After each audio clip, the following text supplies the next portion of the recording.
Phone call తో మీ బంగారాన్ని విడిపించి ప్రెజెంట్ మార్కెట్ రేట్ కే కొని బ్యాలెన్స్ అమౌంట్ ని క్యాష్ గా లేకపోతే సమానమైన బంగారాన్ని మీకిస్తుంది అక్షయ గోల్డ్ హబ్. కాళ్ల పగుళ్లు ఎక్కువగా మహిళలను ఇబ్బంది పెట్టే సమస్య. ముఖ్యంగా చలికాలంలోనే ఇది ఎక్కువగా కనిపిస్తుంది. చిన్నగా మొదలైన పగుళ్లు క్రమంగా లోతుగా మారి నొప్పి, రక్తస్రావానికి కారణమవుతాయి. ఇది రోజువారీ పనులకు కూడా అడ్డంకిగా మారుతుంది. అసలు కాళ్ల పగుళ్లు ఎందుకు వస్తాయి? అవి రాకుండా ఉండాలంటే ఏం చేయాలో వైద్యులు వివరిస్తున్నారు. కాళ్ళ పగుళ్ళు అన్నది చాలా కామన్ డిసీజ్. ఇదేంటంటే డ్రై స్కిన్ ఉన్న వాళ్ళకి ఎక్కువగా స్కిన్ థిక్ అయ్యి డ్రై అవుతూ ఉంటుంది. అట్లానే మన ఫీట్ దగ్గర కానీ చేతుల దగ్గర కానీ స్కిన్ థిక్ కాబట్టి అక్కడ ఎక్కువ థిక్ అయిన తర్వాత ఏమవుతుంది, అది క్రాక్ వస్తుంది. క్రాక్ వచ్చి పగులుతుంది. ఆ పగిలింది ఎక్కువ రోజులు అట్లానే ఉండిపోతే డస్ట్, వాటర్ తగిలి ఇట్ స్టార్ట్స్ ఇన్ఫెక్షన్ వస్తుంది, స్వెల్లింగ్ వస్తుంది అనమాట.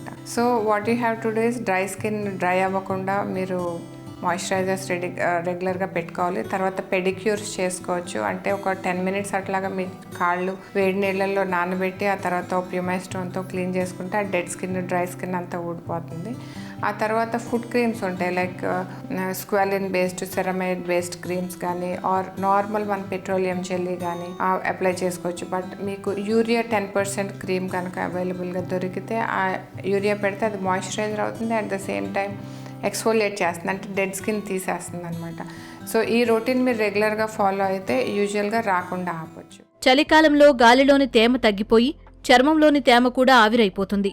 పాదాల చర్మంలో సహజ నూనెలు తక్కువగా ఉండడం వల్ల అక్కడ త్వరగా పొడిబారుతుంది. కఠినమైన నేలపై ఎక్కువసేపు చెప్పులు లేకుండా నడవడం వంటివి కూడా పగుళ్లు ఏర్పడ్డానికి కారణమవుతాయి. నీళ్లు తక్కువగా తాగడం, పోషకాహార లోపం, విటమిన్లు లోపించడం వల్ల కూడా కాళ్ల పగుళ్లకు కారణాలుగా చెప్పుకోవాలి. ఆ తర్వాత వాటర్లో ఎక్కువ తడిసి వెంటనే డ్రై అయ్యి మళ్ళీ తడుస్తూ ఉంటే కూడా ఈ ఫిషర్స్ టెండెన్సీ పెరుగుతుంది. సో మీరు పని అవ్వగానే కాళ్ళు డ్రైగా పెట్టుకోవటం, మాయిశ్చరైజర్ పెట్టుకోవటం అలవాటు చేసుకోండి. మీ ఈ రెగ్యులర్ ట్రీట్మెంట్స్ చేసుకున్న, కేర్ తీసుకున్నా కానీ తగ్గకపోతే దెన్ అదర్ రీజన్స్ ఆఫ్ ఈ ఫిషర్స్కి చూడాలి. లైక్ సోరియాసిస్ ఫీట్ ఉంటే కూడా ఇట్లా కాళ్ళ పగులు రావచ్చు. అది మీరు రెగ్యులర్ కేర్ తీసుకున్నా తగ్గదు. అండర్లయింగ్ డయాబెటీస్ ఉంటే కూడా ఫిషర్స్ కామన్గా వచ్చి ఇన్ఫెక్ట్ అవుతూ ఉంటాయి.